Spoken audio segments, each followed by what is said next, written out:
Hello friends, എല്ലാവർക്കും സുഖം തന്നെയല്ലേ? ഞാൻ നിങ്ങളുടെ സ്വന്തം ജീന ഷീജു. ജീനസ് വേൾഡിലെ പുതിയൊരു വീഡിയോയിലേക്ക് എല്ലാവർക്കും സ്വാഗതം. നമുക്കിന്നൊരു വെള്ളക്കാരെ എങ്ങനെ ചെയ്യുന്നതെന്ന് നോക്കാം. അപ്പോൾ വീഡിയോയിലേക്ക് പോകാം. ഞാൻ ഇന്ന് ഉണ്ടാക്കാൻ പോകുന്നത് ഒരു കണ്ണൂർക്കാർ അധികം ഒരു ഫംഗ്ഷൻ അല്ലെങ്കിൽ ഒരു എന്തെങ്കിലും ഒരു ഫംഗ്ഷൻ ഉണ്ടെങ്കിൽ അവരെ വിഭവങ്ങളിൽ പ്രധാനപ്പെട്ട ഒരു ഐറ്റമാണ് വെള്ളക്കാര. വെള്ളക്കാര എന്ന് പറഞ്ഞാൽ വെളുത്ത കാര്യം. അപ്പോൾ വെള്ളക്കാരി ഉണ്ടാക്കിക്കൂടെ എന്നാണ് എല്ലാവരും ചോദിക്കുക. അപ്പോൾ എൻ്റെ ഒരു ആൻറ്റി അതിന് ഭയങ്കര സ്പെഷ്യലിസ്റ്റാണ് കേട്ടോ. അപ്പോൾ ആൻറ്റീൻ്റെ ഒരു റെസിപ്പിയാണ് ഞാനിന്നിവിടെ ചെയ്യാൻ പോകുന്നത്. അപ്പോൾ നമുക്ക് അതിന് ആദ്യമായിട്ട് ആവശ്യം ഉള്ള സാധനം എന്ന് വെച്ചാൽ നമ്മൾ സാധാരണ പച്ചരിയില്ലേ, ആ പച്ചരിയും ഉഴുന്നും അതാണ്. പിന്നെ ഒരു ചെറിയ കഷ്ണം ഇഞ്ചി വേണം, ഒരു പച്ചമുളക് വേണം, കുറച്ച് കറിവേപ്പില വേണം. അപ്പോൾ ഇതിൻ്റെ കണക്ക് എങ്ങനെയാണെന്ന് വെച്ചാൽ ഒരു ഗ്ലാസ്, ഞാനിവിടെ ഒരു ഗ്ലാസ് പച്ചരിയാണ് ഞാൻ എടുത്തിട്ടുള്ളത്. ഈ ഒരു ഗ്ലാസ് പച്ചരി നിങ്ങൾ ഏത് ഗ്ലാസ്സിലാണോ നിങ്ങൾ അരി എടുക്കുന്നത് വെച്ചാൽ ആ ഗ്ലാസ്സിൽ ഒരു ഗ്ലാസ് പച്ചരിയാണ് എടുക്കുന്നുണ്ടെങ്കിൽ അതിൻ്റെ കണക്ക് ഇങ്ങനെയാണ്. ഒരു ഗ്ലാസ് പച്ചരിയാണ് എടുക്കുന്നുണ്ടെങ്കിൽ അത് ഗ്ലാസ് ഉഴുന്നെടുക്കുക. അത് രണ്ടും കൂടിയിട്ട് നമ്മൾ പൊതിർക്കാൻ വെക്കൂലേ, നമ്മൾ ദോശേൻ്റെ അരിയെല്ലാം പൊതിർക്കാൻ വെക്കുന്നത് പോലെ പൊതിർക്കാൻ വെക്കുക. അപ്പോൾ ഒരു 4-5 മണിക്കൂർ പൊതിർക്കുക. അപ്പോൾ വൈകുന്നേരം, ഇന്ന് മോർണിംഗിലാണ് ഉണ്ടാക്കുന്നുണ്ടെങ്കിൽ നമ്മൾ ഇന്നലെ വൈകുന്നേരം പൊതിർത്ത് അതൊരു 4-5 മണിക്കൂർ കഴിഞ്ഞാൽ അത് നമ്മൾ മിക്സിൻ്റെ ജാറിലിട്ടിട്ട് ഈ ഒരു ഗ്ലാസ് അരിക്ക് 1/2 ഗ്ലാസ് ഉഴുന്ന്, പിന്നെ ഒരു പിടി ചോറ്. നമ്മൾ ഏത് അരിയാണോ ഉച്ചക്ക് ചോറ് വെക്കുക, ഇപ്പം മട്ടരിയാണെങ്കിലോ അല്ലെങ്കിൽ പൊന്നിയരിയാണെങ്കിലോ ഏത് അരിയാണെങ്കിലും നമുക്ക് യൂസ് ചെയ്യാം കേട്ടോ.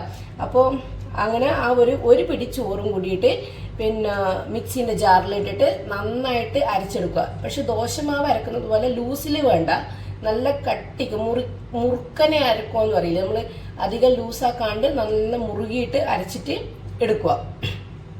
എന്നിട്ട് നമ്മൾ പിറ്റത്തെ ദിവസമല്ലേ നമ്മൾ ഉണ്ടാക്കാൻ പോകുന്നത്.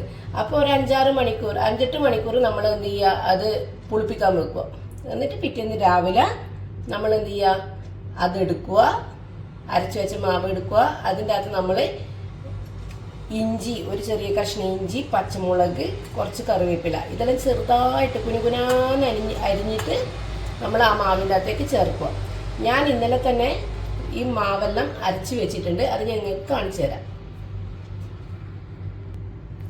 ഇതാ ഞാൻ ഇന്നലെ ഇവിടെ അരച്ച് വെച്ച മാവ് ഇവിടെ നന്നായിട്ട് പൊന്തി വന്നിട്ടുണ്ട് കേട്ടോ. പിന്നെ ദോശേൻ്റെ മാവെല്ലാം അരക്കാൻ ഏകദേശം എല്ലാവർക്കും അറിയാൻ പറ്റുമായിരിക്കും. അതുകൊണ്ടാണ് പിന്നെ ഞാൻ അതൊന്നും പിന്നെ പൊതിർക്കുന്നതൊന്നും കാണിക്കാൻ, വീഡിയോ വെറുതെ ലെങ്തായിട്ട് നിങ്ങൾക്ക് ബോറടിക്കണ്ടല്ലോ. അപ്പോൾ ഇതാ മാവ് ഇവിടെ ഞാൻ നന്നായിട്ട് അരച്ച് വെച്ചിട്ടുണ്ട്. ഇനി നമുക്ക് ഇതിലേക്ക് ഈ ഇഞ്ചിയും പച്ചമുളകും കറിവേപ്പിലയും ചെറുതായിട്ട് അരിഞ്ഞിട്ട് നമുക്ക് ചേർക്കാം. ഞാനിതാ ഇവിടെ ഇഞ്ചിയും പച്ചമുളകും കറിവേപ്പിലയും കൂടിയിട്ട് ചെറുതായിട്ട് നുറുക്കി വെച്ചിട്ടുണ്ട്. അതിന് നമുക്ക് ഈ മാവിലേക്ക് ഇട്ട് കൊടുക്കാം.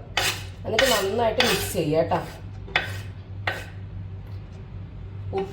ഉപ്പ് ഞാൻ ഓൾറെഡി ഇട്ടിട്ടാണ് കേട്ടോ അരച്ച് വെച്ചത്. അതുകൊണ്ട് എനിക്ക് പ്രത്യേകിച്ച് ഉപ്പ് ഉണ്ടോന്ന് ചെക്ക് ചെയ്തിട്ട് വേണമെങ്കിൽ ഇട്ട് കൊടുത്താൽ മതി. ഇനി ഇത് നന്നായിട്ട് മിക്സ് ചെയ്യുക. ഇത് നല്ലൊരു അടിപൊളി റെസിപ്പിയാണ് കേട്ടോ. കാരണം നമ്മളൊക്കെ ചിക്കൻ കറിയോ അങ്ങനെയെല്ലാം ഉണ്ടെങ്കിൽ അതിൻ്റെ കൂടെ നന്നായിട്ട് മാച്ചായിട്ട് പോകുന്ന ഒരു നല്ല ടേസ്റ്റി സാധനമാണ്. നമ്മളെ കണ്ണൂർക്കാരെ ഒരു സ്പെഷ്യലെല്ലാം നമ്മൾ ഫസ്റ്റ് കാണിക്കണമല്ലോ അല്ലേ വീഡിയോയിൽ. ഇതാ എൻ്റെ കയ്യിൽ ഇതുപോലെ തന്നെ ഒരു ഉണ്ണിയപ്പച്ചട്ടിയാണ് കേട്ടോ ഉള്ളത്, കാര്യപ്പച്ചട്ടി എന്ന് വെച്ചാൽ നോൺ സ്റ്റിക്കിൻ്റെതാണ്.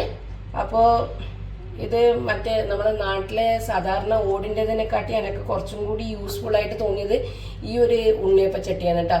കാരണം നമുക്ക് പെട്ടെന്ന് നമ്മൾ കല്യാണത്തിനെല്ലാം കാര്യപ്പെല്ലാം ചുടുമ്പോൾ ചില സമയത്ത് ഈ ഉണ്ണിയപ്പച്ചട്ടിയുടെ അടിയിൽ ഇങ്ങനെ പിടിച്ചിട്ട് നമുക്ക് ചുട്ടിട്ടൊന്നും മര്യാദയ്ക്ക് കിട്ടുന്ന പോലെ തോന്നില്ല. പക്ഷെ ഇങ്ങനത്തെ നോൺ സ്റ്റിക്കിൻ്റെ അകത്താകുമ്പോൾ നമുക്ക് പെട്ടെന്ന് കിട്ടും കേട്ടോ. അപ്പോൾ നമുക്കിനി ഉണ്ണിയപ്പം ചുടാം, വെള്ളക്കാരിയപ്പം ചുടാം. നമ്മൾ കണ്ണൂർക്കാരുടെ സ്വന്തം വെള്ളക്കാരിയപ്പം എങ്ങനെ ഉണ്ടാക്കുന്നതെന്ന് നോക്കാം. ഞാനിതാ കാര്യപ്പച്ചട്ടി ഇവിടെ അടുപ്പത്ത് വെച്ചിട്ടുണ്ട്, കാര അടുപ്പത്ത് വെച്ചിട്ടുണ്ട്. ഇനി നമുക്കിത് ചൂടാകുമ്പോൾ കുറച്ച് വെളിച്ചെണ്ണ ഒഴിച്ചു കൊടുക്കാം. ഞാനിത് വെളിച്ചെണ്ണയിലാണ് കേട്ടോ ഉണ്ടാക്കുന്നത്. വെളിച്ചെണ്ണയിലാക്കുമ്പോൾ നല്ലൊരു സ്വാദ് കൂടുതലാണ്. കാര്യപ്പത്തിൻ്റെ ഇത് അപ്പച്ചട്ടി നന്നായിട്ട് ചൂടായിട്ടുണ്ട്. നമുക്കിതിലേക്ക് വെളിച്ചെണ്ണ ഒഴിച്ചു കൊടുക്കാം. ഇനി നമ്മൾ വെളിച്ചെണ്ണ ചൂടാകുമ്പോൾ ഞാൻ ഇതുപോലെ തന്നെ ഒരു ഗ്ലാസിൻ്റെ അകത്താണ് മാവ് കോരിയെടുക്കുന്നത്. നമുക്ക് ഒഴിക്കാൻ നല്ല ഈസിയാണ് കേട്ടോ. അപ്പോൾ വെളിച്ചെണ്ണ ചൂടായിട്ട് വരുമ്പം നമുക്ക് ഇത് ഒഴിച്ചു കൊടുക്കാം, മാവ് ഒഴിച്ചു കൊടുക്കാം. നമ്മൾ കാര്യപ്പത്തിൻ്റെ ചട്ടീൻ്റെ അകത്ത് ഒഴിച്ച എണ്ണ നന്നായിട്ട് ചൂടായിട്ടുണ്ട്. നമുക്കിനി പതിയെ നമ്മളെടുത്ത് വെച്ച കൂട്ട് ഒഴിച്ചു കൊടുക്കാം.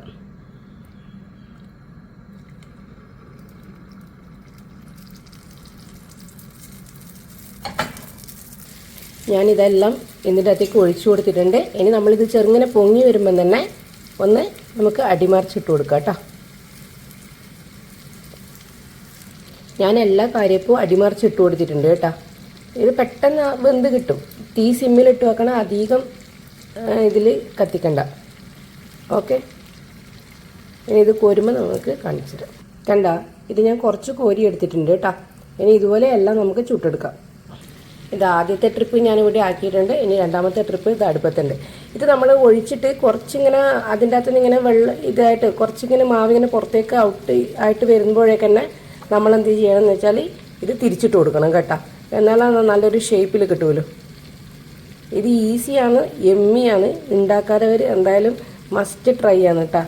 ഇതൊരിക്കൽ ഉണ്ടാക്കി കഴിച്ചാൽ പിന്നെ നമ്മൾ വിടൂല.